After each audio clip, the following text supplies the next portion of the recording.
I cannot even pick this up, guys. But this is every book that I gave 5 stars in 2024. Oh my goodness.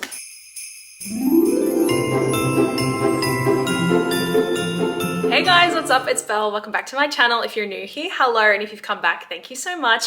Welcome to Bookmas day number 9. I can't believe we're almost at the tail end of our 12 days of Bookmas. Thank you guys for joining me again if you have. Today, you guys, I thought we'd change location, and considering we did the Christmas tree yesterday, I thought we could sit down and do this little chit chat video in front of it because it would be nice. Please excuse me, I am definitely coming down with something, so if I'm a little bit quieter today or a bit more mellow, it's because yesterday I just woke up with like the worst sore throat, and then overnight I was so stuffy and like could not sleep. So if you hear me carrying on, that is why. I've got a nice peppermint tea with like honey in it and lemon because your girl's going through it. Anyways, that being said, you guys, today I'm doing a very exciting video. I'm so excited to tell you guys about these books. We are going to be going through every single book that I've given 5 stars to in 2024. Now, it is the 2nd of December when I am filming this. Now, the reason, guys, that I have decided to do this now is because, touch wood, I don't think that I will be getting any more 5-star reads in 2024. If you guys saw Bookmas day number 3, I did do my December TBR, and the majority of the books on that TBR are Christmas themed. I do have a couple in there that are palette cleansers, but I purposefully like left this month sort of free of any books that I think are going to be 5 stars. Now, that's not to say that, you know, some Christmas books might not be. It's just in the past, like when I read Christmas books, they're not usually 5-star reads. Like they're pretty close, but none of them are usually like life-changing. Like I said, some of the other books I've thrown in there are just sort of palette cleansers. I mean, you'll have to see my yearly like reading wrap up in case I do end up reading a 5-star this month, but I just don't think so. Like I said, 3rd of December, I don't think we'll get any more. So yeah, I've basically got like my 2, I can't believe I've almost filled 2 reading journals this year, guys. It's absolutely insane. This is going to be a nice cozy sit down chat, so grab something to snack on, grab a drink, get comfy, get cozy, and let's get right on into the video. Alrighty guys, so before we get started, I do like to sort of chat a few statistics. I haven't gone super in depth with this one, but I thought I'd tell you guys, I guess, like where I'm at with the reading. So guys, this year so far I have read a total of 86 books, and of those 86 books I have rated 17 5 stars. 14 of those are brand new reads and 3 of them were rereads. I do always like to include my 5-star rereads because I think it's important to sort of see if you think that, you know, a book that you might have given 5 stars a year or 2 ago still holds up. So I wanted to include those anyways. Another interesting thing that I'm going to be talking to you guys about whilst we do this is I want to sort of like, as I show you the books, tell you if I still think they are 5 stars. Now, I'm looking at some of these and I know that some of them I was a little bit generous to, and upon reflection I think they're definitely not 5 stars. However, I think it'd be sort of fun to just chat and see why I did. So these are all of the books that I gave 5 stars. They're reviewed as 5 stars. They're in my journal as 5 stars,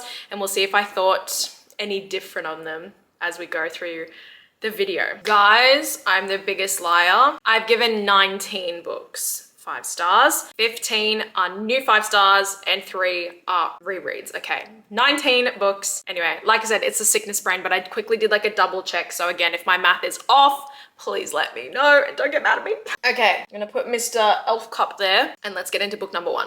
Okay, I'm gonna just go from the top of the year and I'm gonna just go through each sort of book that I gave 5 stars. And I think we started off this year with an absolute banger for the first 5-star of the year. Where is it? Actually, I'm just gonna grab this whole series. The first 3 5-star books that I'm gonna tell you guys about are all from the same series. And if you've been following me since January, you will know that this is the first series that I started off reading this year. It was the beginning into a big fat deep dive into romantasy for me, because up until this point, I like dipped my toe in romantasy, but I was like a main like romance girly, and this year this series definitely opened my eyes to it. I have 3 books from the ACOTAR series and I'm so excited to show you guys what they are. Obviously can't tell you too much about them, but we'll just go through in the order that I read them. So the first book that I gave 5 stars to in 2024 is A Court of Mist and Fury. This is the 2nd book in the ACOTAR series. This is my personal favorite in the series. It is a lot of people's favorite in the series because this one is definitely the most romantic. I again can't tell you too much about this because I do not want to spoil it for my beautiful besties who, you know, have not read it yet, but this one is like the most earth-shattering, like centuries spanning like romance that you'll ever read. I did not like the first book in this series. I gave it like a 3.5 star, but this was like so insane. I read, like I said, this was one of my first reads of the year and my first 5-star of the year, and I still think about this book to this day. Like 85 books later, I still think about this book all the time. And I do still think it's 100% 5 stars. It's so worth it. The second book in that series that I gave 5 stars was actually A Court of Wings and Ruin. This is book number 3. For a while in January, I was like tossing up which one of these I liked more, because as I was saying, A Court of Mist and Fury is definitely the most like romantic and romance heavy, whereas A Court of Wings and Ruin is a lot more war heavy, world building heavy, but also like I feel like the found family really shined in this book, and I just developed like the deepest emotional connection to every single character in this book right here. There's like a big moment. I think like the middle series, you know, like the middle book in a series, I feel is always like the most like gut punching. But yeah, I like tossed, hello little bear. I tossed up for a really long time whether or not I thought this was my favorite, but I do think it's a second best. I do still think this is a 5-star book. I cried so hard reading this book. So yeah, that's still a tried and true 100% 5-star. Now, the last one that I gave 5 stars to in this series, you guys, is Kind of Hilarious. Now, if you guys have been like around and heard me yap for a while, when it comes to novellas, I always say that my highest rating that I'll give a novella is 3 stars, maybe 3.5. Hello, little bit. 3.5 stars, okay? However, I read a novella that's part of the ACOTAR series and I just said 5 stars. 5 stars, I don't even care because I'm here for the vibes and I'm here for the Christmas special. Stop. I gave the 4th-ish book in the ACOTAR series, A Court of Frost and Starlight. I gave this book 5 stars.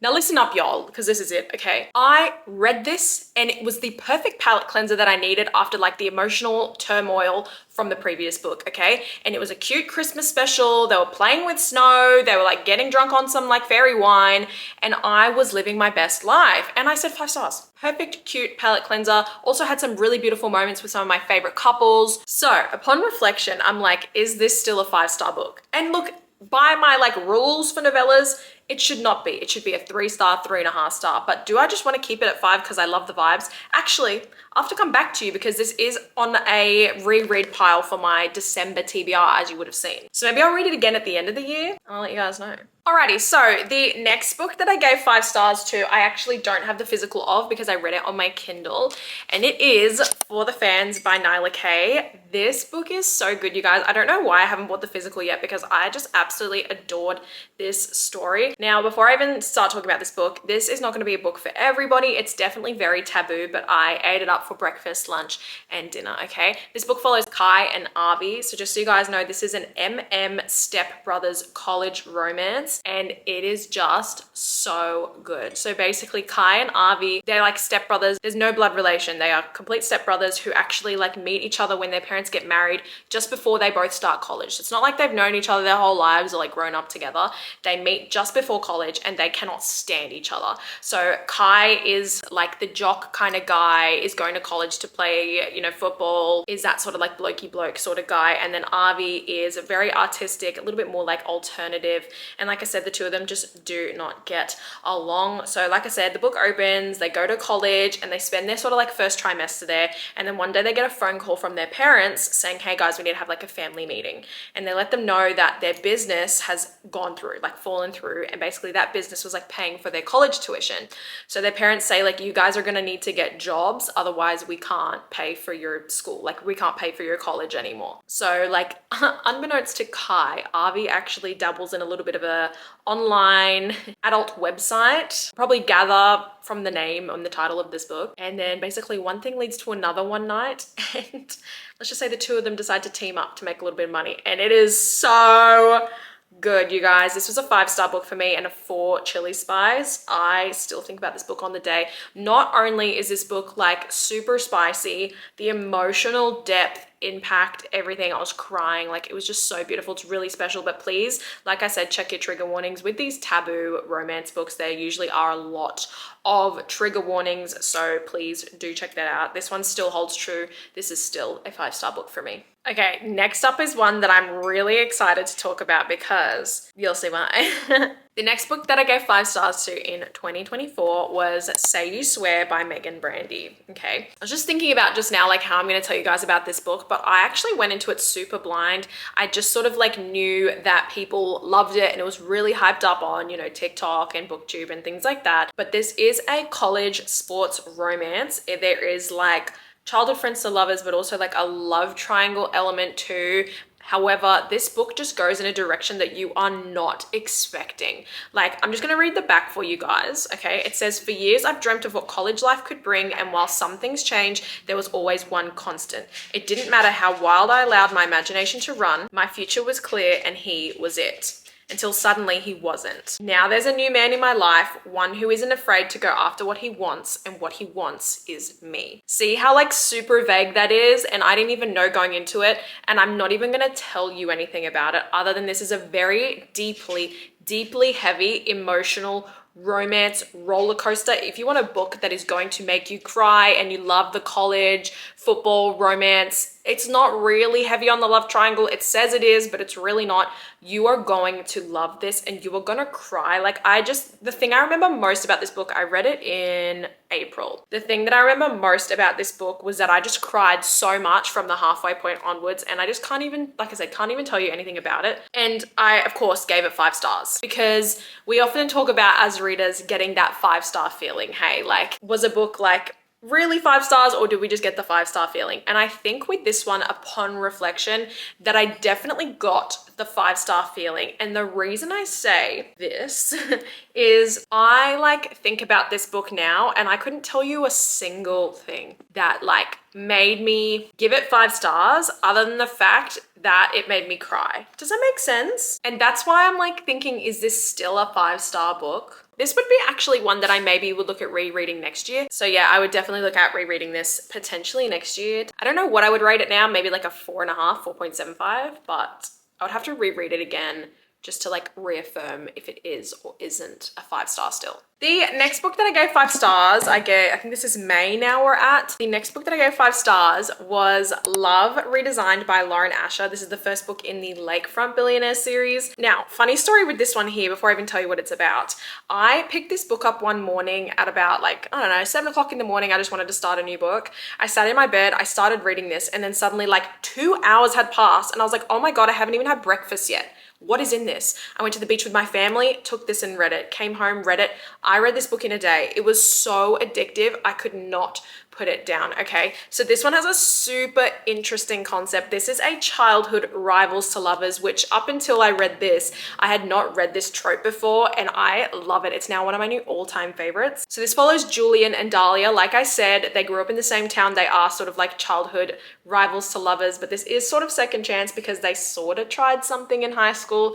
Didn't really work out. Julian is now a very successful businessman. He is a billionaire, and Dahlia is actually the co-host of a very famous like renovation show. And basically both of them come back to their hometown in Lake Wisteria, and one thing leads to another and they end up having to work on like a renovation project together. And it is so good, you guys. Like I said, like the banter of the rivals to lovers or childhood rivals to lovers is just so good. I gave this book 5 stars and 3 chili spices. I do still think this is a 5-star read. This is like, other than Terms and Conditions, this is my favorite book by Lauren Asher. Like so strong. I just feel like Lauren Asher is definitely one of those authors that just continues to grow with every single book. And even if I might not give every book that she writes like following this 5 stars, I do think that her writing is just maturing and getting so good with every single like new entry, new book that she's writing. So this one is still definitely 5 stars to me. Now we're getting to my first reread of the year. For those who haven't heard me yap and carry on, I am a huge Bridgerton fan.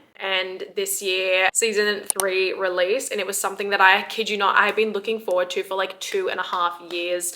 I just like absolutely love Bridgerton as a world, but the upcoming season that it was focusing on, they are my absolute favorite couple. Their book has always been my favorite in the series, and it's one of my, if not my favorite book of all time. So in preparation for season 3 coming out, I did a reread of Romancing Mr. Bridgerton by Julia Quinn. And this is the beautiful television tie-in cover, which I love so much. This is really interesting to me. Through talking about Bridgerton this year, I feel like a lot of people know it and love it, and some people like don't even know where to start, don't really know much about it, which is so exciting to me because I really think that this entire world is so interesting. The show is amazing, but the books are really fun as well. So this one here is book number 4. This is book number 4 in the Bridgerton series. So as a quick overview for those who don't know, this basically follows a family of 8 siblings. There are 8 Bridgerton children, and there are 8 interconnected standalone books, and basically each book is one of the siblings like individual love stories. So this is book number 4. This is Colin and Penelope's love story. So this is a childhood best friends to lovers slow burn, and also a best friends brother and secret identity. So basically the premise of this book here is that Colin and Penelope met each other when they were like very young. She was 16, I think she was. Basically, she's like walking down the street and her like little yellow bonnet goes and hits him in the head and knocks him off his horse and into the mud. And she thinks that he's gonna get so upset with her and like get so mad at her, and he just laughs. And she says like in the book, like he laughed and it was like the best sound I've ever heard in the entire world. So ever since that day, she has been completely and utterly in love with him, and she just feels like he will never see her. And the years sort of go by and years sort of go by, and they're still really close friends. They write to each other, but she just sort of knows that she's going to be a spinster because, you know, she's not going to love anybody else as much as she loves Colin. So basically how this book starts is Colin has come back from his travels. He is a very heavy traveler. He loves going on his little adventures and looking for a purpose. He comes back to the Ton, and he's sort of like the most eligible bachelor of this season. He reconnects with Penelope, and I guess it's just time for them to discover if it's going to be a will they won't they once more. I love this book. From the moment that I read this book, I always have given it a 5-star. I still think it's a 5-star. I love them more than anything. Next up, I read a book from one of my new sort of favorite authors. I only discovered this author this year. I know she's been around for a while, but I only started reading her books this year. Where is the book? That would be helpful, wouldn't it? I read Next of Kin by Hannah Bonham Young. I just think this book is like a warm hug. This is the best way I can describe this book. This is the cutest found family romance. So we have Chloe and we have Warren. So basically they are both young adults who are respectfully trying to get custody of their own siblings, if that makes sense. So Chloe's estranged mother has essentially just dropped a newborn baby on her doorstep saying, I've got no one else to take care of her. If you can't take care of her, she's gonna go into the system. And then Warren is trying to get custody of his, I think he's like an early teenage brother, if not like late childhood brother. And basically CPS sort of has like devised this program where if you are unable to financially support yourself on your own, you can actually team up and live in the same like house or apartment as somebody else in the program and share the financial load. So you have, again, you got Chloe and Warren, Grumpy Grump, like so cute, guys. I read this book in one day. I remember like sitting downstairs in this little rocking chair and I was just like jumping around. My mom was like, what are you doing? And I was like, this is the cutest book. I just had a smile on my face the entire time. If you want a book, like I said, that is the sweetest little romance, not too heavy on the emotional like gut punch, you will love this. I know that Out on a Limb is her probably most popular book. I actually think that this one was better. I read this first this year. This is so sweet and I can't wait to read the next one in this series. I think it just got traditionally published with shiny covers, which I'm so upset about. Anyways, I do still think this is a 5-star read. What did I give this? Chili Spices, 2 Chili Spices. Highly recommend. I guess in June we had 2 back-to-back 5-star romances in a row, which is really funny. The next book that I gave 5 stars to was Love Unwritten by Lauren Asher. So this is the second book in that same Lakefront Billionaire series. So this book follows Ellie and Raphael. We've got another billionaire single dad, and we have Ellie, who is sort of like a songwriter, and she ends up being the nanny for Raphael. Yeah, this was super cute, you guys. This came at just the right time too. It was super like summery vibes. I'm pretty sure they take like a trip to Honolulu at one point. The kid in this book was really good. I have to commend Lauren for like the way she writes kids. They're so sweet and so likable, and they're always part of the plot. Like they're not just an accessory to the plot. And it was very sweet. The romance in this and the message is probably Lauren's heaviest book. Like I definitely think that this has probably got the deepest content. So again, check your trigger warnings if you have some. But I gave this book 5 stars. This book is 624 pages. So this is a long romance. Okay, so I remember reading this in maybe how many days? I read this in 3 days because, like I said, it's a long book. And I remember I went to like a Lifeline Book Fest charity event thing at the beginning of the year, and I was reading this in line because I wanted to be there super early to like get the good books. I read this and finished it in line, and when I finished it, I was like holding back tears, and I was like, oh yeah, 5 stars, because the tears got me. Sorry, the tears got me. I think I gave it a 4.75 stars. And then for like a week later, I couldn't stop thinking about this book. I just like kept thinking about it, kept thinking about it. And I said, no, you know what? I hadn't written my review at this point. I was like, no, I think this is a 5-star book because it's really beautiful. However, as the year has sort of progressed, I don't often find myself thinking about this book. I don't remember too much about it, given how much I just told you about the plot. I remember certain really beautiful moments, but I think this book is probably a 4.5 star. One, I think it was too long. Like, upon thinking about this, I definitely feel like, you know, if you look at Love Redesigned and compared to this, you know, it's not that much shorter. I read this in a day, and then this took me 3 days because this one I just found so much more engaging and interesting. So I think that was definitely a big contributor to the fact that I don't really think this is still a 5-star read. I think, yeah, definitely too long. And when you know a book is 5 stars, it's because it's still something that you think about and you remember throughout the year. And the fact that I remember more about this, which I read before this, it kind of just shows. So yeah, I think this is probably going to be bumped down to like a 4.5 star. I have mentioned this book so many times, you guys. We're now in July, which is really exciting. July, I want to say, was probably my biggest reading month. I think I read 15 or 16 books in July, which is witchcraft. Anyways, I read so many books this month, and the next 5-star that I had is one that I talk about a lot. It was The 7-Year Slip by Ashley Poston. This is very popular on any platform that you look, and there's a reason why. The reason that I wanted to read this is, one, I hadn't read anything by Ashley Poston before, but two, every single person that I saw talking about this book was just raving about it. I had seen no negative reviews. I had seen majority 5-star reviews. People just saying it was an incredible piece of literature, of work. And I was like, what's going on? Like, this can't be this deep. Like, it was just getting rave reviews, not a negative review in sight. So I decided to sort of pick it up blindly. If you haven't heard me yap about this before, this basically follows Clementine West. She has just inherited an apartment from her late aunt who's just passed on.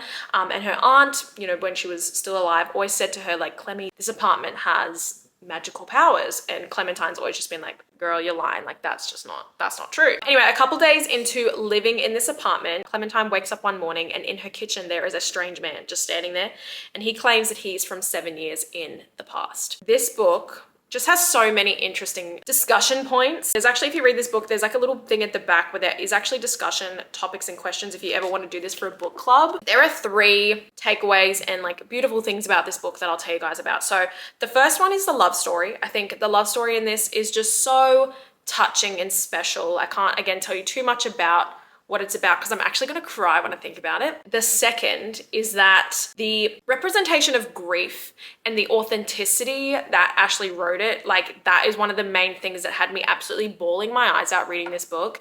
And then the third thing is the message and the takeaway that I got from this book, and that it is not to chase who you were in the past. I often say, you know, people will tend to, you know, say the phrase, gosh, I wish who I used to be 5 years ago, 10 years ago. Why am I not like that now? Like, maybe I need to be more like that. But what this book sort of tells you and teaches you is that it's okay to be who you are now. There's a reason that you have morphed and changed from who you used to be. And that's what's so special about this. So please pick this up. If not any other books, honestly, I think this is probably like the one that I think is so universal. And I think so many people, like, I want my mom to read this so badly because I think she will get so much from it.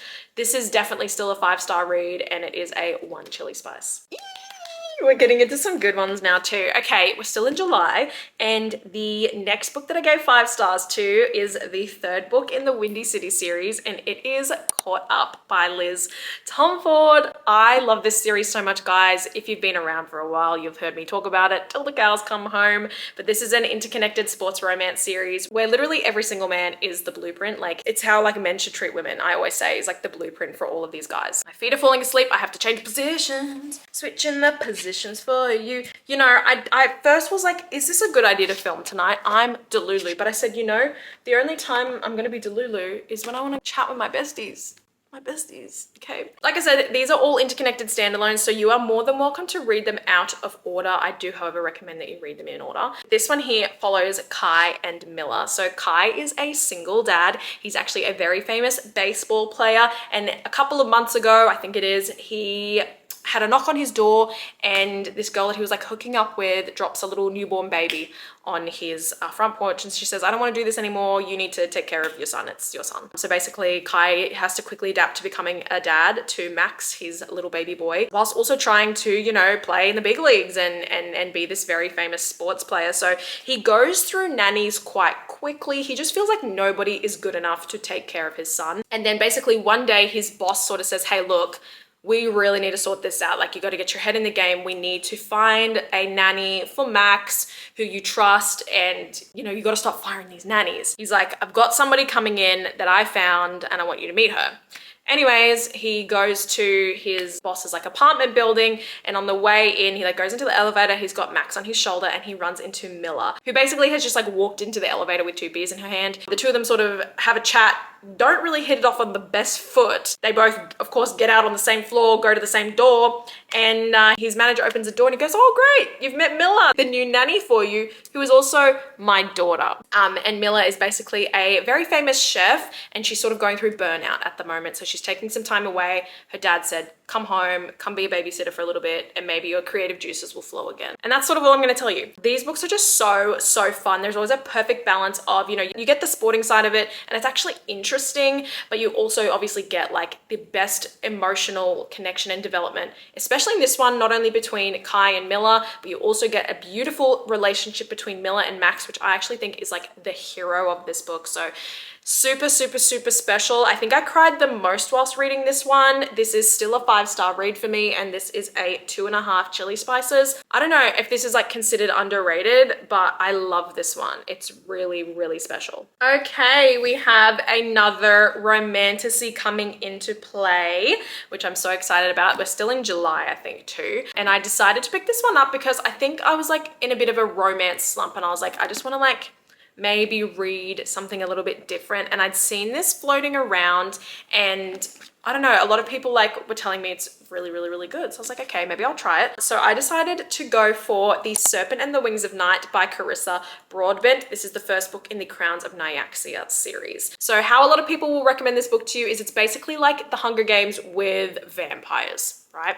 So this book follows Araya, and she's a human, and basically like how the book opens is when she's quite young, the king of the vampires sort of saves her from this situation that she's in. She doesn't have like parents, she's orphaned, and he basically like takes her back to this like vampire kingdom, and he raises her as his own. He does really like form a very parental bond with her, and you know, she's always saying like, why won't you make me a vampire, blah blah blah blah, and he doesn't want to risk, you know, turning her himself, because obviously there's a risk factor and she may not survive the transformation.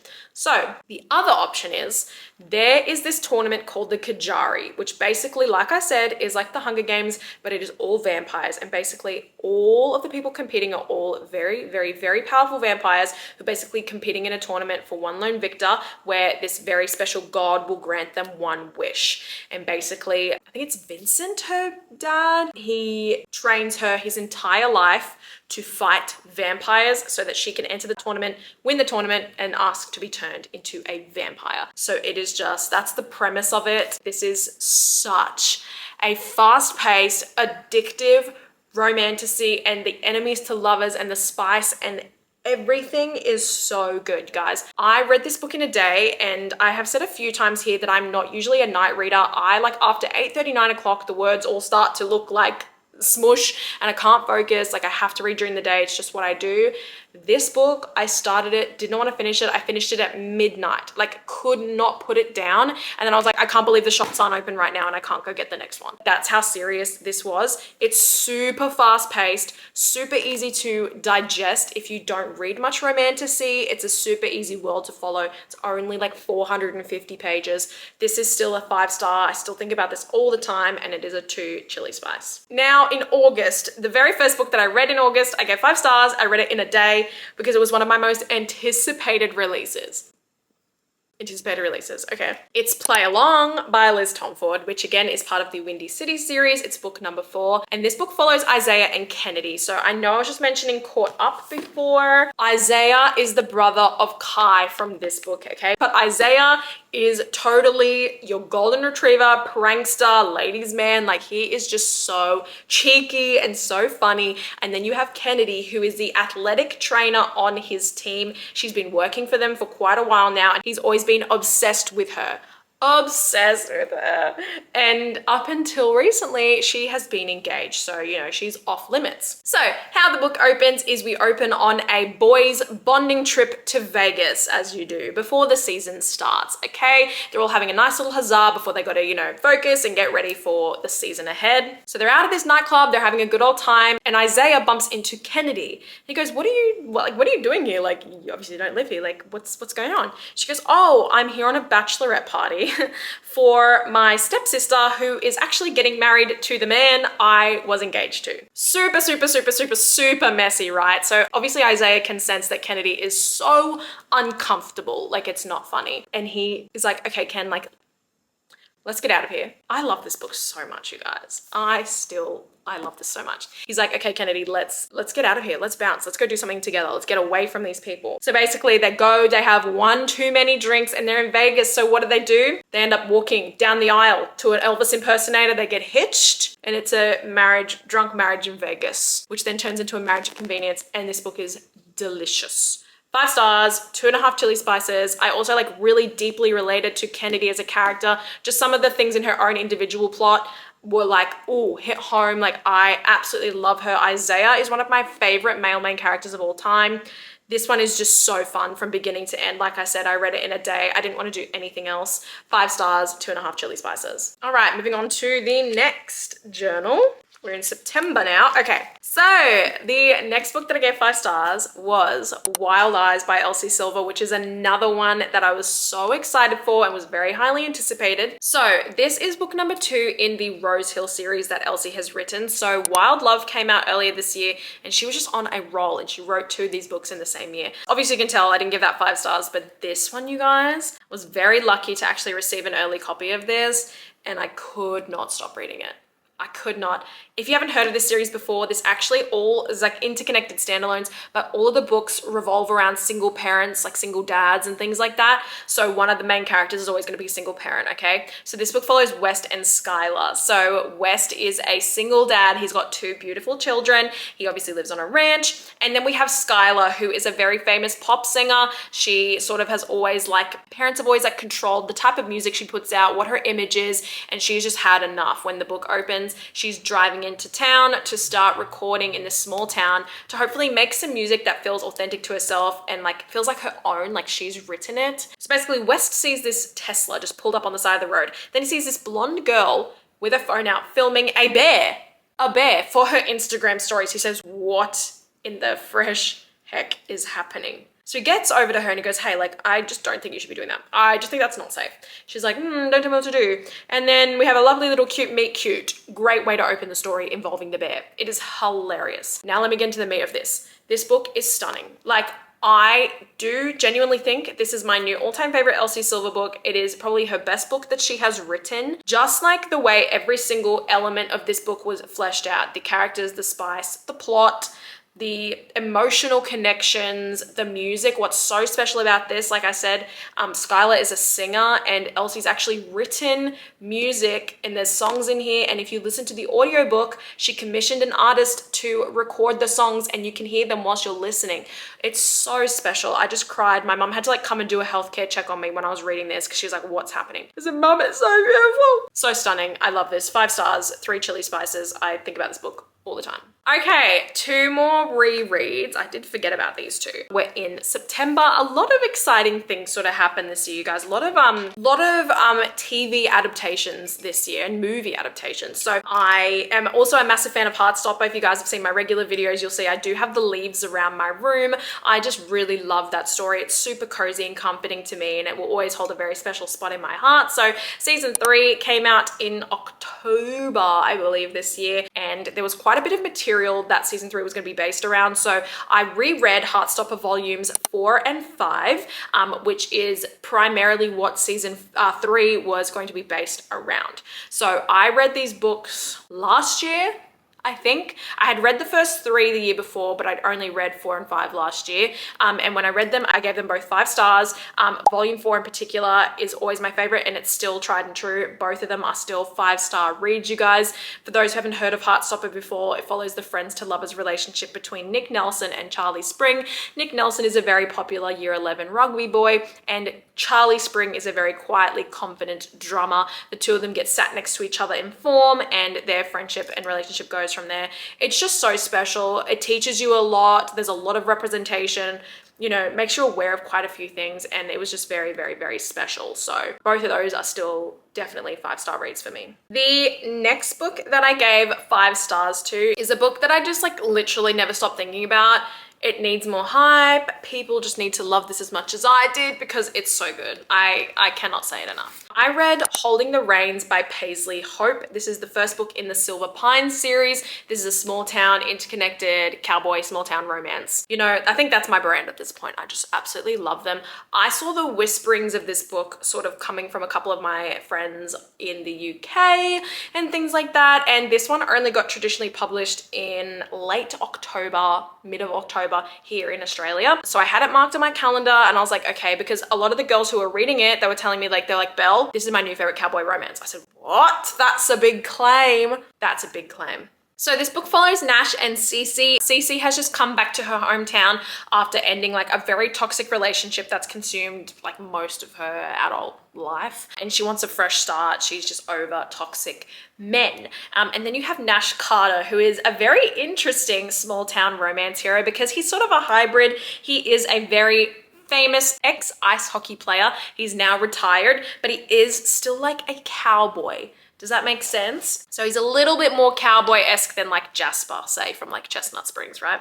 This is also a brother's best friend. So Cece's brother Wade is best friends with Nash, and it's always sort of been a little bit off limits, but basically they've come back into town. Cece's looking for a job, and Nash has just opened this new like rec center for all these kids who want to learn how to play ice hockey, and that's sort of what he's doing in the small town now, and they need an accountant. So Cece goes and applies for the job, and then we get this lovely boss employee element to this too. But guys, this book is so special. I don't even want to tell you anything else, because going to it blind just as I did, it was so special, you guys. I've never read a male main character like this. I truly think he's my favorite small town romance male main character that I've ever read. There was just something so special about him. I like want to tell you so many quotes, but I just can't. Like the love language, the spice guys. The one thing I have said about this series, I've never given a small town series like a 4-star chili spice. I've given both books in this series so far a 4 chili spice. It's insane. And one of the spicy scenes in this is like my Roman Empire, like one of my Roman empires. It's just beautiful. I cried. It's so special. It's like, I'm not going to tell you where it's sitting on my ranking for the year, but you'll have to keep an eye out. Definitely still 5 stars and 4 chili spices. Yeah, get onto this because it's really going to be the next big thing. Okie dokie, we got the last 2. So the next 2 are the most recent 5-star reads that I have given. Both were in November, and the next one is a romantasy, and I'm just so excited about this book. Oh my gosh! I have to go to the store tomorrow and buy this book in the trad pub cover because I'm obsessed with it. Anyways, guys, I was very graciously sent an early proof copy of Quicksilver by Callie Hart, okay? So you'll recognize the cover usually looks like this. This is being traditionally published, and when you guys are seeing this video, it is now out. It came out on the 3rd of December in Australia, so you can go and pick this up now. Like I said, I was sent a very special proof copy ahead of its Australian release that does say, your next romantasy obsession is here. And yes, it was. If you guys saw my 24-hour reading challenge, you'll see that I included this book in it, and I just like could not put this book down. Now let me set the scene. Let me set the scene. So this book follows Saris Fane. She basically lives in this world where there's all these like little sections and like factions in a sense, right? think of like this desert world, very like run down and whatever. It's ruled by this horrible queen that literally nobody likes. And basically Sarah's, because she is quite like poor, they're in a little bit of like poverty and famine. She has been stealing food and water and stuff for herself and her brother to survive. And basically one day she actually gets captured by the guard. She gets brought into the queen throws her into this jail cell. And while she's in this castle, one thing leads to another, and she accidentally opens a portal to another dimension. And from this dimension, Death himself steps out and pulls her through into another realm where there are Fae, which basically Sarah has been like, her whole life been like, they don't exist. They haven't existed for many, many, many years. And basically because she's been pulled through by Death, his name is Kingfisher, they accidentally like bind themselves to each other. And now she owes him something, and the book goes from there. The first 200 pages of this book are slow because, you know, we're setting up a world, heavy world building. It's a bit of a long slog at the beginning. From page 200 onwards, you will not put this book down. It is the slowest of slow burn. Excellency, romance, earth-shattering romance, but also the side characters, immediately lovable. If you love your Akatar and your Fourth Wing and things like that, think of those sort of side characters that will just make you burst out laughing at any given moment. Everything is just so fleshed out, super easy to understand too. I often compare this to like When the Moon Hatched, because When the Moon Hatched was massive just like this, but it was way too confusing for me personally, very heavy on the world building, whereas this was massive, long, but did not make itself too hard to comprehend and to understand. I loved this. I finished this book and I was like, is this a 5-star? And then literally couldn't stop thinking about it for hours after. And I said, this is a 5-star book. And I still think about this book to this day. And I think about the cliffhanger to this day. 5 stars, 2.5 chili spices. I need the next one now. Okay, and the very last book that I gave 5 stars to in 2024 is one of my new favorite books ever, I should say. And it is Passenger Princess by Morgan Elizabeth. I read this on my Kindle also in that 24-hour readathon. I saw the whisperings of it start to get popularity on Book Talk and BookTube. And I said, I gotta check it out because people were telling me it was the romance between a beauty pageant queen and her bodyguard. For those who don't know, bodyguard is one of my favorite tropes ever. I just love a forbidden romance, I think. So this one was just one that I was keen to get to. Didn't really have too much like high expectations. I just knew I was gonna love the trope. So this book follows Ava. She basically one night is like chatting with her girlfriends, and both of them have actually both opened up like new small businesses, and they're chatting and they're like, you know, it's so hard to break into that mainstream. Like we wish there was like an influencer out there who would just see our business and promote it, you know? And Ava like thinks about this for a little bit, and then she randomly decides to just one night when she's like having a few tequilas, she decides to apply for the Miss Americana beauty pageant. She goes, you know what? I could apply, like see how we go. If I get you know, a few rounds in, I can promote the girls' businesses and then just have some fun. And you know, she doesn't really expect to get any more than a few rounds in. Anyway, lo and behold, she ends up winning the pageant. And because she's got a contract through this pageant, she has to do like a little victory tour around the United States for 3 months. And because she's like very famous now, influencer, she needs some security and she needs a bodyguard. Yes, she ends up getting assigned to Jamie, who is a very broody, grumpy security guard who just can't stand how sunshine she is. And it's just so good, you guys. This book is just fun for like 300 pages. I can't tell you anything else other than that. It is the most perfect rom-com you'll ever read. You will laugh so hard. The romance, the characters, just like everything is just so good. I gave it 5 stars and 3 chili spices. I just need the physical copy. But Amazon, why are they so expensive? Like, please tell me why they're so expensive. Yeah, I just like truly never stop thinking about this book. If you want a book that will make you laugh, like genuinely laugh, read this. Alrighty, you guys, that is all for today's video. Thank you guys so much for sticking through all the way to the end. If you did, I really appreciate it. Have you guys read, where's my tea? Have you guys read any of the books that I've given 5 stars? A, have you read them? B, did you rate them differently? Because that would be super interesting to see what you guys think. Obviously, it's so fun to see people rate books different to you. I always love seeing other people's opinions because reading is so subjective. So every time I do see a review that's like, you know, a higher rating than I usually give a book or lower, I'm super intrigued to see why. So do let me know. As always, guys, if you aren't already, you are more than welcome to follow me on TikTok and on Instagram. I'll leave my handles on the screen and in the description box. And if you'd like to, you can like this video and subscribe to my channel, and make sure you are hitting the notification bell, that way you're notified each time a brand new video goes up. Because tomorrow, you guys, it is Bookmas day number 10, and I'm so excited. There is a new reading vlog coming. We are doing how many Christmas books I can read in 24 hours. I thought it was time to do another one because, you know what, I love chaos. And, you know, for the vibes, for the Christmassy vibes, I thought it could be super fun with the Christmassy vibes to do another reading vlog. So thank you guys so much for stopping by again. I really, really appreciate it. Wherever you are in the world, I hope you have a lovely day or a lovely night, and I'll see you all tomorrow. Bye.